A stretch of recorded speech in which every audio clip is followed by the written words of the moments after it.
game had some hype behind it.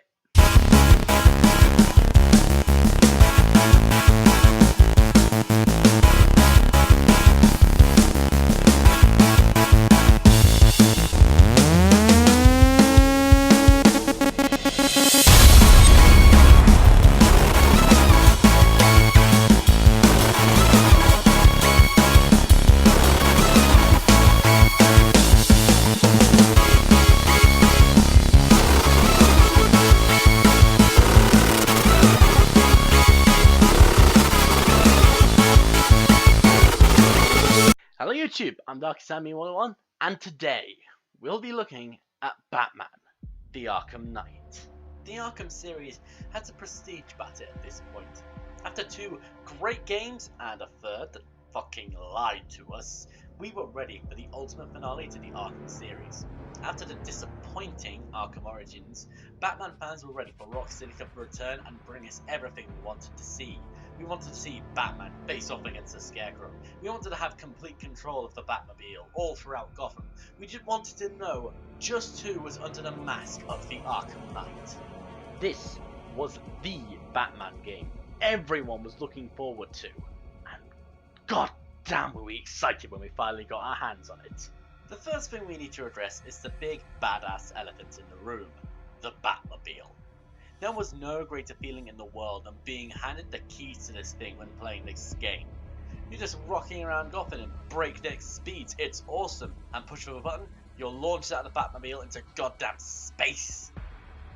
And then of course, there's the tank mode. Yeah, the Batmobile has this secondary mode for tank combat against the unmanned drones of the Arkham Knight's forces. Now, I find the tank battles kind of fun. It's a new way of fighting the bad guys along with the Predator style and straight up fistfights. There is, however, one problem with the Batmobile. It is used fucking everywhere. Now, some examples of where it's actually welcome include the Riddler races and puzzles, which can actually be kind of inventive in their own ways. And then there is the pursuit stuff that crops up here or there. But that's all side mission stuff, and that's welcome for the Batmobile. The main story, however, has so many forced uses of the Batmobile, it's actually insane. Puzzles that can only be completed with the Batmobile's help, forced tank battles, and so much time moving this damn thing into position. Rocksteady, I get what you were going for completely. I'm not going to pretend I don't. You wanted us to have the best, most amazing, badass Arkham game you could. This was the last Arkham game in the series. I get that. And you wanted us to have complete control of the Batmobile, but it should have been a fun little addition to the main story, not a forced and, by the end of the game, repetitive gameplay mechanic we grew sick of halfway through. In fact, there's only one thing I really need to show you in order to just show how forced the Batmobile is in this game. It literally takes up half of the fucking box art. What really pisses me off is more the fact that the PS4 version of the game comes with these exclusive Scarecrow nightmare missions. Now, I enjoyed the Scarecrow missions in the original Arkham Asylum game because they were fun, they were different, they were unique, they were stylized. So it was kind of weird that the Scarecrow missions weren't included as standard in this game. Remember how creepy those nightmare missions were in the original Arkham Asylum? Remember how creative they were? Remember how cool they were? Well, you'd think I'd be overjoyed that these were in the new game as well. Well, what pisses me off about these nightmare missions is the fact you have to play them in the goddamn fucking Batmobile. You made us fight the Scarecrow in the Batmobile. You made us fight the fucking Scarecrow. The fucking Batmobile. Can't fucking deal with this. That's my fucking vodka. Can't deal with this shit tonight. 6 hours later.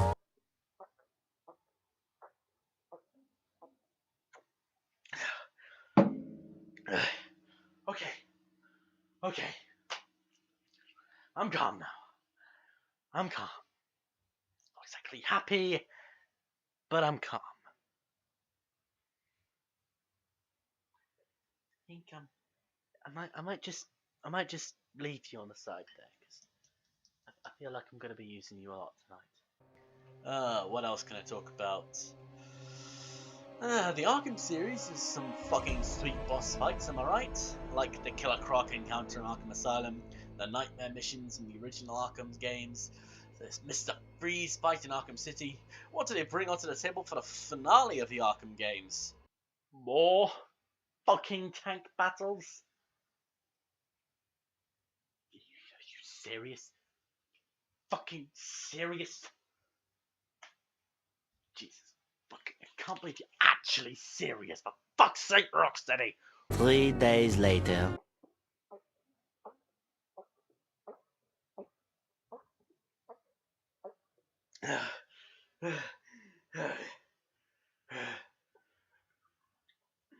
This game is forcing me to drink more than I wanted to tonight. What do you expect me to say about this, really? I was expecting to get up close and personal with the likes of Killer Croc, maybe, or get a chance to really pound on Two-Face or something like that. There are only a few fights out of tank battles that really count as boss fights, one of which doesn't even feel like a boss, one of which is so far to the end of the game it doesn't even matter, and the third one is the Riddler, and that's in a fucking side mission. Let me explain this to you, Rocksteady, because you don't quite seem to be getting the message. There's pushing the Batmobile that little too far, and then there's pushing it so far down our goddamn throats by shitting fucking tires. Actually, the perfect example of how stupidly far the Batmobile goes is the... You ready for this? Get ready. The tank battle boss fight against... You ready for this? Are you sitting down? The tank battle boss fight against... Now, stay with me. You might get a little confused here. The tank battle boss fight against Deathstroke, the Terminator, Slade Wilson. You put one of the best, most badass, most skilled marksman, hand-to-hand combatant, and general ass kicker in the whole DC universe, and you stuck him in a fucking tank.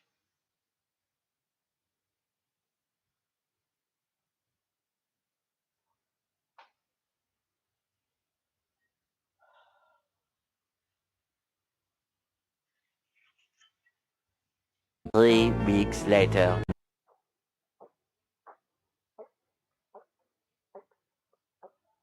It's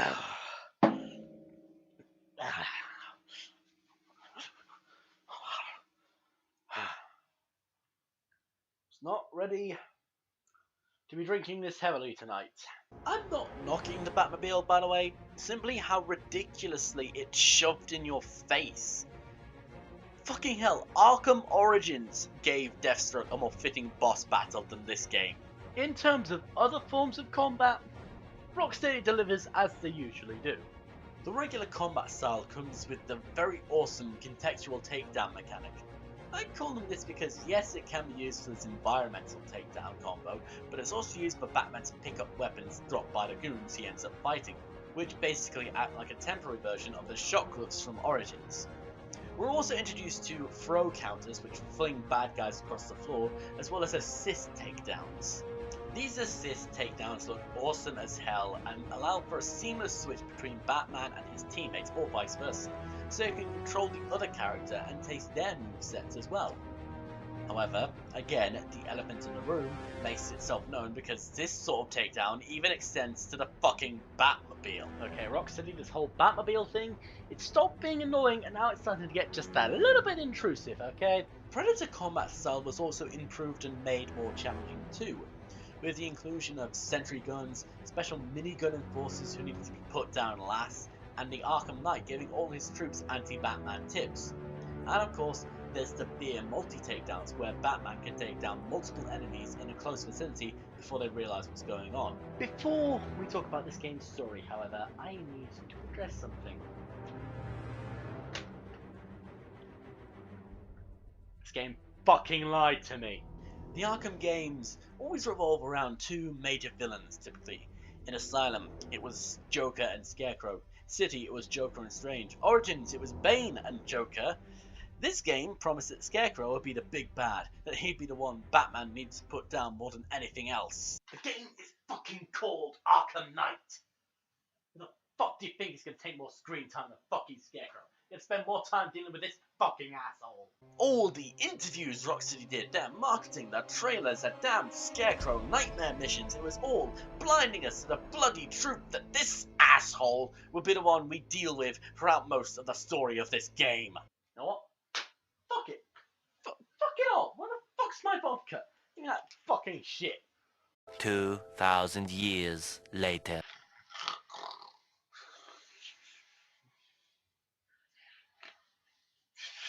Fucking game lied to me. Fuck you, Batman. Fuck you. Arkham Knight begins with Scarecrow releasing a small batch of his latest toxin in a downtime diner in Gotham, threatening a much bigger explosion later on, causing a citywide evacuation of Gotham. Batman, of course, begins to track down Scarecrow to stop his explosion and round up the criminal element in Gotham, throwing all the supervillains into a cell. He quickly discovers, however, that Gotham is being invaded by unmanned drones and militia under orders from a mercenary known only as the Arkham Knight. Time to die, old man. It's gonna be Jason Todd, isn't it? Batman tracks Scarecrow down to Ace Chemicals, but as he's about to shut down the bomb, Scarecrow slips out as Batman's made aware that Oracle is being kidnapped by the Arkham Knight.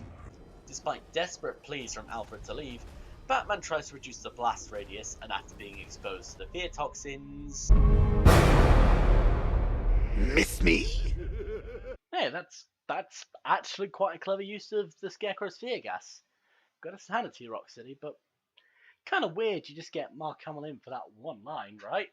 For some reason, we then get a flashback to Commissioner Gordon meeting Batman about 5 mysterious patients who were transfused with Joker's blood.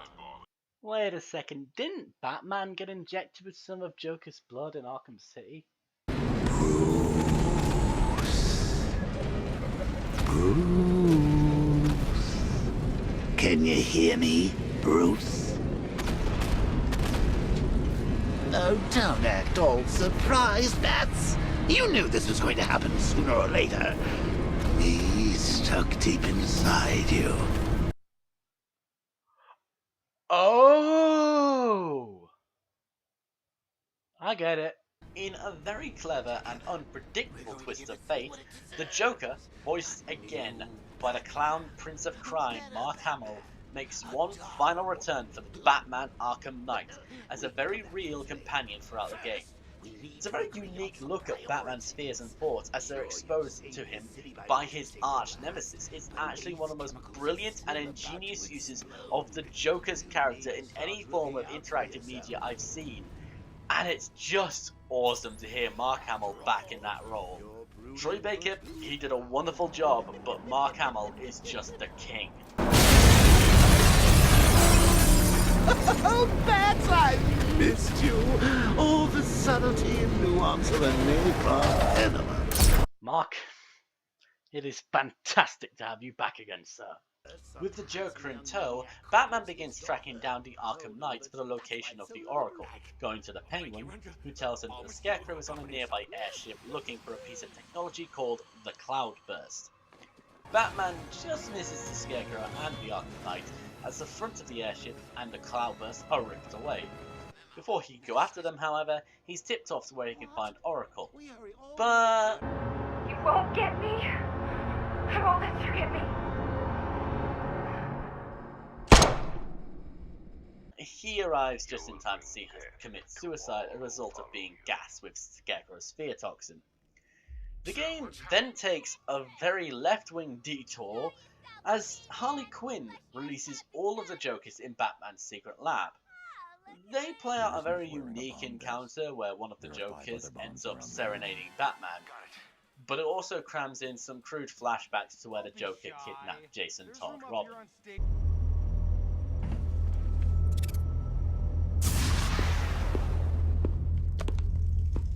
Have you got something to tell the nice man, Jason? My name is Jason Todd. Who do you hate? Batman. Okay, I'm calling it. Let's say 10 quid. Says Jason Todd as the Arkham Knight. This is one of the worst pieces of foreshadowing I've ever seen. Do you know what would have made this better, Rocksteady? What would have made this easier to swallow? You know, it would have been better if we'd heard about Jason in any of the previous Arkham games. Cramming him so clumsily into this game with this crap foreshadowing, and then giving him all this anti-Batman knowledge, this obvious history. There's no one else in the entire Arkham universe that it could have been. Do you know what? Damian fucking Wayne would have been a better choice than Jason Todd. It would have explained his martial arts background, reason to dislike Batman, the fucking military power, the money he has. It would have explained fucking everything. Jason fucking Todd was just fucking obvious. One eternity later. I'm a happy camper now, 'cause the nice man came round and gave me these nice pills and made me all calm and lovely inside. Yay! The Knight activates the Cloudburst, leading to a fucking tank boss battle before it's revealed that the Knight's forces have kidnapped Gordon. Batman races to save him, only for the Knight to intercept Batman in something that looks like a Ratchet and Clank boss. And then, just as Batman is again going to rescue Gordon, we have the pathetic excuse for a reveal that Jason Todd is the Arkham Knight. Wait, seriously? That's how you're gonna fucking reveal him? Wow. You were building it up for this long game, weren't you, Rocksteady? You know, it's not like we were all expecting this to be the best game we'd ever played. It's not like we had any plans for after today, of course. We're not dwelling on it. We're not dwelling on it. If we don't dwell on it, it can't hurt us. So yeah. Batman beats Jason and he and Gordon go to the roof to confront Scarecrow. However, it's revealed that Oracle is alive and as Scarecrow forces Gordon to apprehend Batman. Batman manages to escape with Oracle in tow, however, but fails to prevent Robin from being kidnapped. This pretty much leads us to the best part of this game. The climax. To save Robin and Gordon, Batman surrenders to Scarecrow, where his mask is removed and he is injected with fear toxins.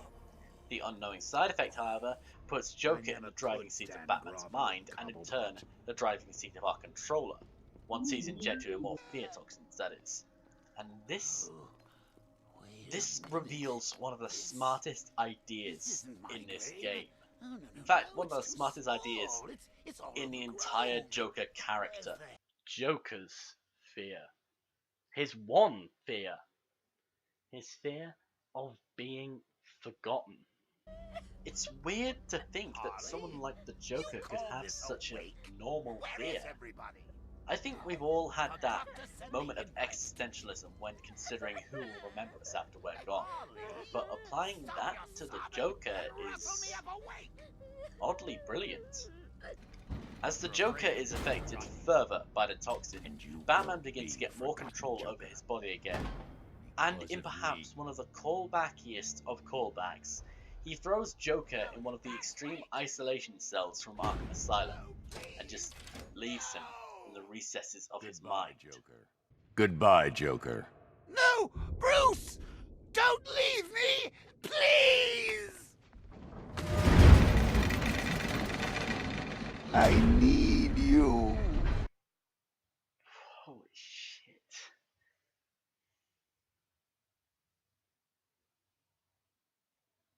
Not gonna lie. That, Rocksteady,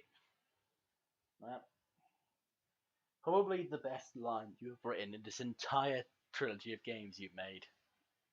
And it's the saddest shit I have ever heard. Batman is then freed by the sudden and unexpected arrival of Red Hood. He injects Scarecrow with his toxins, when Gordon promptly knocks the fucker out. With everyone in the world in the know about Batman's identity as Bruce Wayne, he activates the Nightfall Protocol and returns to Wayne Manor, just in time for it to explode.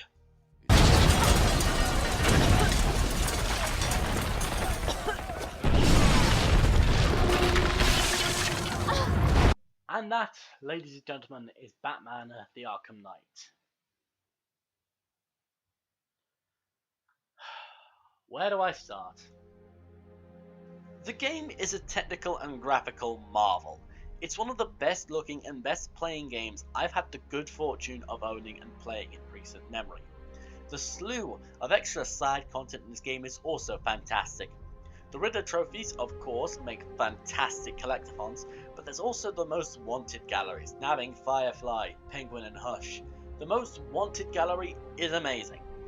The main story, however, is where some of the issues are, what with the forced reliance on the Batmobile, the poor uses of the Scarecrow in this game, and of course the obvious twist as to who the Arkham Knight really was. The only redeeming feature about this is that this was one of the best uses of Mark Hamill's Joker I've ever seen. Batman Arkham Knight had a lot of well-deserved hype behind it, and while it may not have delivered on all of that, hype is a topic for discussion, but I still think it is a technical marvel. I can't deny that it is a fantastic game to play. I honestly think that it's great gameplay and fantastic side missions save it from a dark rating worse than 80.